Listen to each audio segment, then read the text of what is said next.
तो friends, RG social study में आपका स्वागत है। इस वीडियो की दो खास बातें हैं। पहला कि इसमें कौन सा बोर्ड मॉडल क्वेश्चन है आपको इसमें दिखाया हुआ है और कौन सा प्रश्न कौन से साल में आया हुआ है, और इसकी एक खास बात, दूसरी खास बात यह है कि आप अगर किसी प्रश्न को याद नहीं कर पाते हैं तो इस वीडियो का आप जो ही जितना प्रश्न को आप सुनिएगा आपको वो प्रश्न याद होते चला जाएगा। अगर याद नहीं भी होता है तो मेरा गारंटी है कि आप उसके आधार पर 99% सवालों का जवाब आप सब्जेक्टिव का दे पाएंगे। इसलिए वीडियो को अंत तक देखेंगे और एक एक प्रश्नों को पूरे अच्छी तरह से सुनते चलेंगे ताकि एक एक प्रश्न आपका क्लियर होते चले। और आप पहला प्रश्न देख करके ये मत समझिएगा कि ये प्रश्न तो मेरा पढ़ा हुआ है, ऐसा कुछ नहीं है। इसमें 9 प्रश्न है और ये सेट 1 है, याद रखिएगा आप लोग, ये चैप्टर 1 का सेट 1 है। इसलिए अभी आपको इसमें लगभग 2-3 सेट देखने को मिलेंगे, इसलिए आप एक एक प्रश्नों को सभी ध्यानपूर्वक देखते चलेंगे। तो चलिए फ्रेंड्स, इस वीडियो को हम शुरू करते हैं, लेकिन उससे पहले फ्रेंड्स आप वीडियो का लाइक जरूर कर देंगे और साथ ही अगर चैनल पर नए हैं तो चैनल को सब्सक्राइब इसलिए कर लेंगे कि ताकि आगे आने वाले किसी भी वीडियो का नोटिफिकेशन आपको मिलता रहे, ताकि आप मैट्रिक एग्जाम तक सभी विषयों की तैयारी अच्छे से कर सके।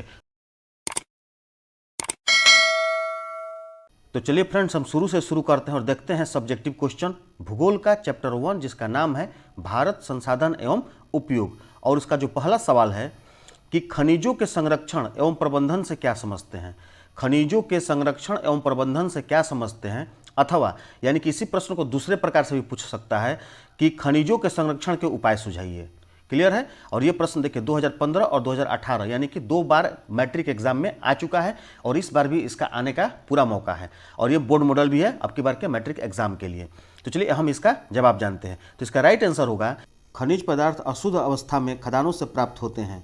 खनिजों का भंडार जो है सीमित है, अतः अशुद्ध खनिजों का शुद्धिकरण खनिज प्रबंधन कहलाता है। सीमित खनिज भंडारों का योजनाबद्ध तरीके से पीढ़ी दर पीढ़ी उपयोग खनिजों का संरक्षण कहलाता है। चलिए अब हम सवाल नंबर 2 देखते हैं। सवाल नंबर 2 है कि सौर ऊर्जा का उत्पादन कैसे होता है। सौर ऊर्जा का उत्पादन कैसे होता है, और ये प्रश्न भी 2015 के बोर्ड एग्जाम के फाइनल में आया हुआ है। चलिए इसका जवाब जानते हैं। इसका राइट आंसर है कि सौर ऊर्जा का उत्पादन सूर्य प्रकाश से होता है। सौर प्लेट पर जब सूर्य की किरणें पड़ती हैं तब रासायनिक ऊर्जा बैटरी में संग्रहित की जाती है और बैटरी की ऊर्जा से घरों को ऊर्जा मिलती है। क्लियर है। सवाल नंबर 3 देखते हैं। पारंपरिक एवं गैर पारंपरिक ऊर्जा स्रोतों के 3 उदाहरण लिखिए। यानी कि जो पारंपरिक है और गैर पारंपरिक ऊर्जा है उसके कौन कौन से स्रोत हैं उसका 3 उदाहरण आप लोगों को देना है। तो हम पहले इस लिख देंगे, इस प्रकार से इसका जवाब दे देंगे कि पारंपरिक एवं गैर पारंपरिक ऊर्जा स्रोतों के निम्नलिखित उदाहरण है। ठीक है। इसके बाद लिखेंगे पारंपरिक ऊर्जा स्रोत और दूसरा लिखेंगे गैर पारंपरिक ऊर्जा स्रोत। तो पहले हम पारंपरिक ऊर्जा स्रोत में 3 उदाहरणों को स्पष्ट कर दें। पारंपरिक ऊर्जा स्रोत के 3 उदाहरण होते हैं लकड़ी, कोयला और पेट्रोलियम।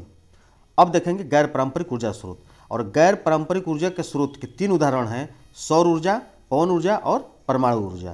क्लियर है। चलिए हम सवाल नंबर 4 देखते हैं। सवाल नंबर 4 है कि गोंडवाना समूह के कोयला क्षेत्र के नाम लिखिए। गोंडवाना समूह के कोयला क्षेत्रों के नाम लिखिए। इसका जवाब होगा कि गोंडवाना समूह का कोयला जो धातु शोधन कोयला है के प्रमुख क्षेत्र दामोदर घाटी, जिसमें पश्चिम बंगाल और झारखंड, रानीगंज, बोकारो में स्थित है। मात्र ये 2 नंबर का प्रश्न है और ये वेरी वेरी इंपॉर्टेंट है, आप इसको याद रखेंगे। सवाल नंबर 5, ये भी 2 नंबर का प्रश्न है, याद रखिएगा आप लोग। राष्ट्रीय संसाधन क्या है। राष्ट्रीय संसाधन क्या है, इसका राइट आंसर होगा कि तकनीकी तौर पर देश में पाए जाने वाले सारे संसाधन जो हैं वो राष्ट्रीय हैं। क्लियर है। सवाल नंबर 6। सवाल नंबर 6 है कि विकसित संसाधन किसे कहते हैं। विकसित संसाधन किसे कहते हैं, इसका राइट आंसर होगा कि विकसित संसाधन वे संसाधन हैं जिनका सर्वेक्षण हो चुका है, उपयोग के लिए इनकी मात्रा भी भली भांति निर्धारित कर ली गई है। इन संसाधनों का विकास उपलब्ध तकनीकी तथा लागत पर निर्भर करता है। क्लियर है। सवाल नंबर 7। संसाधनों के संदर्भ में स्टॉक का अर्थ स्पष्ट कीजिए। संसाधनों के संदर्भ में स्टॉक का अर्थ स्पष्ट कीजिए। इसका राइट आंसर होगा कि स्टॉक से अभिप्राय उन संसाधनों से है जो मानव की जरूरतें तो पूरी कर सकते हैं परंतु मनुष्य के पास इनके विकास के लिए उचित तकनीक का अभाव है। उदाहरण के लिए जल, हाइड्रोजन तथा ऑक्सीजन नामक 2 ज्वलनशील गैसों का यौगिक है, अतः यह ऊर्जा का बहुत बड़ा स्रोत है। हमारे पास इन गैसों को अलग करने की तकनीक नहीं है। समझ गए आप। चलिए सवाल नंबर 8 देखते हैं। सवाल नंबर 8 है कि एल्युमिनियम के उपयोग लिखिए। एल्युमिनियम का उपयोग लिखना है आप लोगों को कि एल्युमिनियम का क्या उपयोग है और कहाँ कहाँ पे किस किस दृष्टिकोण में एल्युमिनियम का उपयोग किया जाता है। चलिए इसके बारे में हम जानते हैं। पहले हम लिख देंगे कि एल्युमिनियम के निम्नलिखित उपयोग है, अपनी भाषा में, इसमें नहीं लिखा हुआ है लेकिन आप अपनी भाषा में लिख देंगे कि एल्युमिनियम के निम्नलिखित उपयोग है या निम्नलिखित उल्लेख है। और इसके बाद पॉइंट दर पॉइंट हम लिखेंगे, जैसे कि मान लीजिए कि राइट आंसर इसका होगा और पहला पॉइंट दर्शा देंगे। पहला पॉइंट होगा कि एल्युमिनियम का प्रयोग बर्तन बनाने में होता है क्योंकि वो ताप का सुचालक है। चलिए दूसरा पॉइंट देखेंगे कि एल्युमिनियम बिजली का सुचालक है, एल्युमिनियम बिजली का सुचालक है, इसलिए इसका प्रयोग बिजली की तारों को बनाने में होता है। पॉइंट 3, इसे एक पतली परत के रूप में परिवर्तित किया जाता है जिसका प्रयोग घरों तथा व्यवसायों दोनों में होता है, जैसे भोजन को पैकेट बंद करने में।